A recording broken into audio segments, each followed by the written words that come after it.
Welcome to Donmar TV News Channel. Naku po, si Bongbong Marcos, madadamay na naman dito. Grabe naman ito. Alam niyo ba kung bakit? Si Ralph Recto humingi ng tulong kay BBM na ipalabas raw itong si Leila de Lima.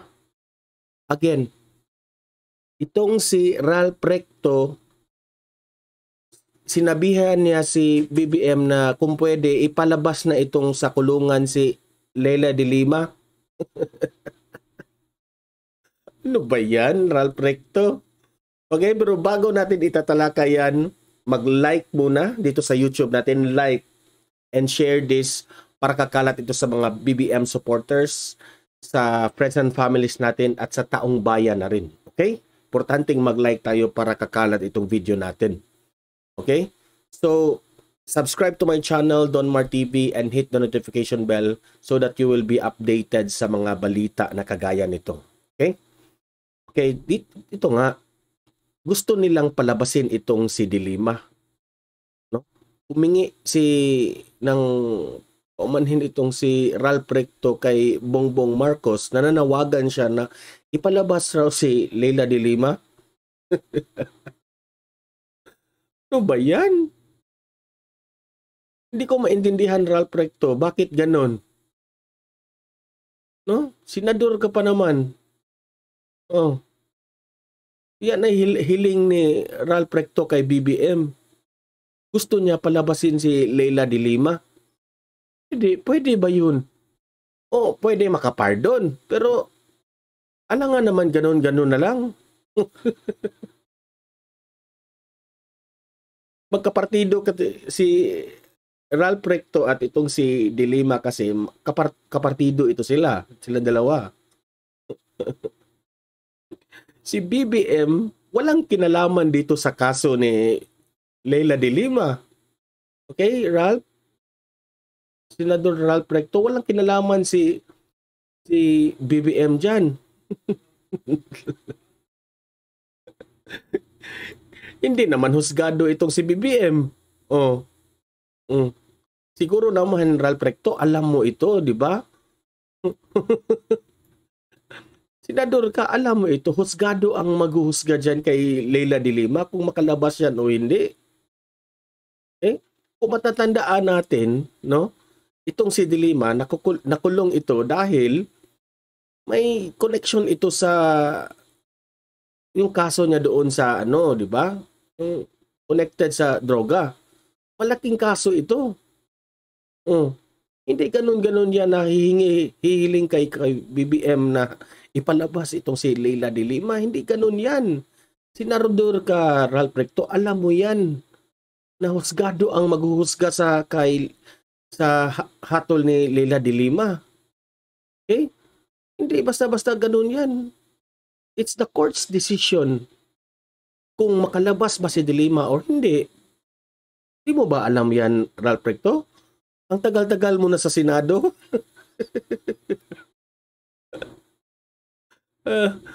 Dapat alam mo yan. Senador ka eh. Korte ang magdedesisyon kung guilty or not itong si Leila de Lima.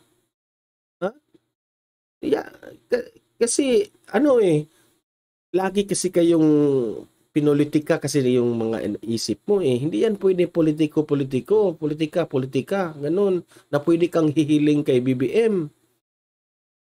Hindi yan pwede. Dapat dadaan yan sa tamang proseso. Kundi yung husgado yung mag-judge dyan kung based on evidence, ganun. Diba? Yung testigo dito, baka makalabas na itong si Leila de Lima kasi yung mga testigo niya, unti-unti nang umaatras yung mga testigo, di ba? Maghintay ka na makalabas itong si Leila de Lima. Pero hindi pwede yan na si BBM ang hilingin mo para ipalabas itong si Leila de Lima. Walang kinalaman si BBM dyan. Nangyari itong kaso na ito sa panahon ni Pangulong Duterte. Oh, hindi naman si Duterte ang nagpakulong dito. Yung inimbestigahan ito sa Senado, marami ang nagtestigo o kaya siya na kulong dahil under investigation, nasa korte na yung kanyang 'di ba? Kaso. Panahon to ni Pangulong Duterte, so walang kinalaman yan si Bongbong Marcos. Dapat alam mo ito, Ralph Recto, kasi senado ka senador ka. Diba? Ang daming mga kaso na tinatakol nyo dyan. Hindi mo alam ang proseso nito. Grabe ka naman, Ralph Recto. Kahit niya kaming mga ordinaryong tao hindi naman ako expert. Ordinaryo lang ng kaming netizens, pero alam namin yan. Kapartido kasi yung dalawa ito, basahin natin Ito ay binalita sa GMA. Ay nako, grabe naman ito, Ralph Recto Recto as Marcos, free Laila de Lima. May GMA ito. Senador Ralph Recto on Wednesday made an impassioned plea to President-elect Ferdinand Bongbong Marcos Jr. to free Senator Laila de Lima, who has been in detention due to her alleged involvement in illegal drugs trade in New Bilibid prison. Ay, nako, humiling talaga siya kay BBM na walang kinalaman si BBM. Recto, who won a seat as Batangas 6th District Representative, issued a call as he gave his valedictory address at the last session day of 18th Congress. Another feisty lady worthy of our respect is Laila de Lima, a prisoner of conscience punished for her courage. Talaga? Maraming nagtestigo pero hindi porkit kapartido kayo, ganun-ganun na lang ang pagtrato nyo sa kanya na parang anghel, but whose spirit no prison walls could contain. Trolls put her behind bars. The truth shall set her free, Recto said. Maganda yung mga sinasabi mo dito, Recto. Parang anghel si Laila de Lima sa mga masarap na words na ginagamit mo rito. But at the end of the day, yung korte ang magdesisyon. Hindi ka pwede bastang hihiling kay BBM dyan. Ay nako. Mr. President-elect free Laila, he added.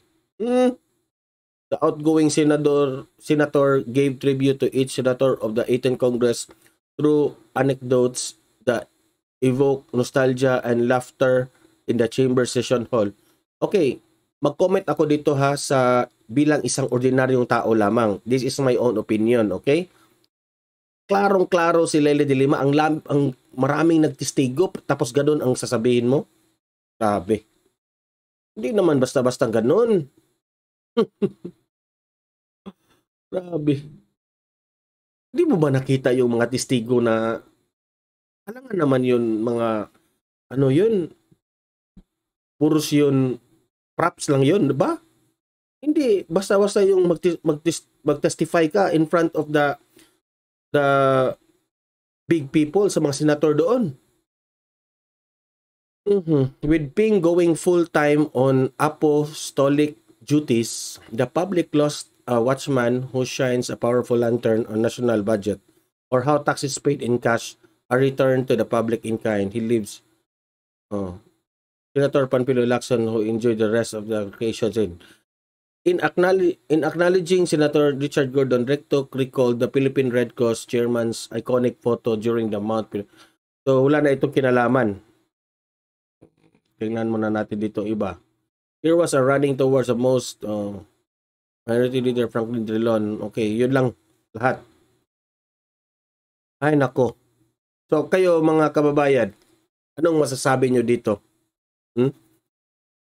Ralph Recto ubiling kay BBM na ipalabas na itong si Laila de Lima.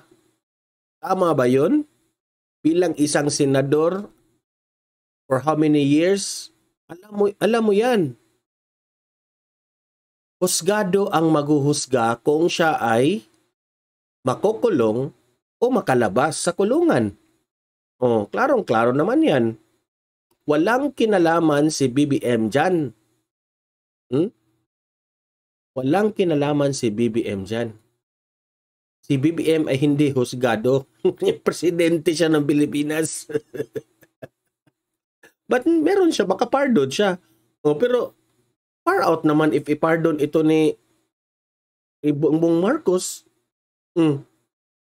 Walang kinalaman. Hindi alam ni Bongbong Marcos. Hindi mangingialam si Bongbong Marcos dyan. Dahil insulto yan sa mga husgado na palalabasin ito ni Bongbong Marcos without even digging the evidence. Yun lang sabihin mo na ang mga testigo nito unti-unti nang umaatras. Bakit umaatras na yan ngayon? So ibig mong sabihin hindi ito guilty si Leila de Lima? Naawa kayo sa kapartido nyo kaya gusto nyong palabasin. Klarong-klaro naman yung mga ebidensya niya, di ba? Grabe. Humingi ng pera sa mga drug lord. Opinion ko yan kasi yun ang nakita ko sa balita. Klarong-klaro yung balita eh.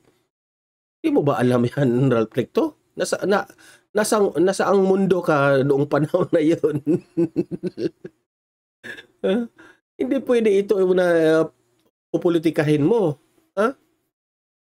Guilty or not, korte ang magdesisyon dyan.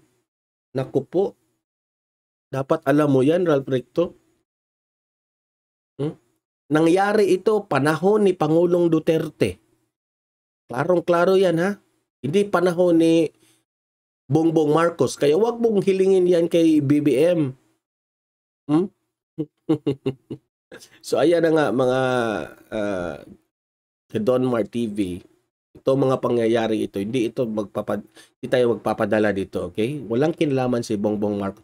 I hope Bongbong Marcos will not get involved in this matter, okay? So hanggang dito na lang itong video natin. Bantayan natin itong mga galawan ng politiko, okay? Ako mismo, opinion ko, as a normal, ordinary netizen, hindi ko ako papayag na makalabas ito si Leila de Lima. Okay? In just a snap of a hand, a snap of a finger, na si BBM ang magpardon nito. Hindi pwede. Okay? O ano man ang testigo, ano man ang hatol niya sa judge, no? Guilty man or not guilty, rerespetuhin natin ang desisyon ng korte. Okay? So, hanggang dito na lang itong video na to. See you in my next video. Don't forget to like this video. Like na lahat. Like. Then, subscribe to my channel, Donmar TV.